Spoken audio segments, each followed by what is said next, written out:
నమస్తే. నేను మీ పద్మావతి పెనుగొండ. అందరూ బాగున్నారా? ఈరోజు ఒక వెరైటీ చిక్కుడుకాయ మీకు చూపిస్తున్నాను. ఇట్లా ఈ కలర్ చిక్కుడుకాయ మీరు ఎప్పుడన్నా చూసారా? నేనైతే ఎప్పుడు చూడలేదు. కూర వండితే చక్కగా గ్రీన్గా మారిపోయింది. చిక్కుడుకాయలు మటుకి ఇట్లా ఈ రంగులో ఉన్నాయి. వంకాయ కలర్లో మంచి వంకాయ ఎలా ఉంటుంది మనకి ఇండియాలో ఆ కలర్లో ఉన్నాయి. నేను గ్రీన్ చిక్కుడు ఇవి రెండు విడివిడిగా వేరు చేసి ఈ వంకాయ కలర్లో ఉన్న చిక్కుడుకాయలనే వండుతున్నాను.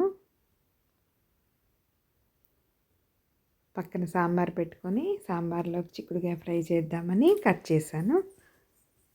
ఇట్లా వాష్ చేసుకొని కడిగినా కూడా కలర్ పోలేదండి. కానీ ఇట్లా ఉల్లిపాయలు వేసి వేయించాక ముక్కలు కట్ చేసిన ముక్కలు వేసుకున్నాను. సాంబార్ కూడా రెడీ అయిపోయింది. పక్కన నాకు ముక్కలు సన్నగా కట్ చేసుకున్నాము కదా, ఇట్లా వేసుకొని ఉప్పు చల్లి కొంచెం మూత పెట్టాను. మూత పెట్టి తీయంగానే చూసారా కలర్ ఎట్లా మారిందో. కడిగినా పోలేదు ఆ కలరు. ఇట్లా మూత పెట్టి కొంచెం మగ్గంగానే కలర్ మారిపోయింది. చాలా సర్ప్రైజ్గా ఉంది ఈ చిక్కుడుకాయ మటుకి.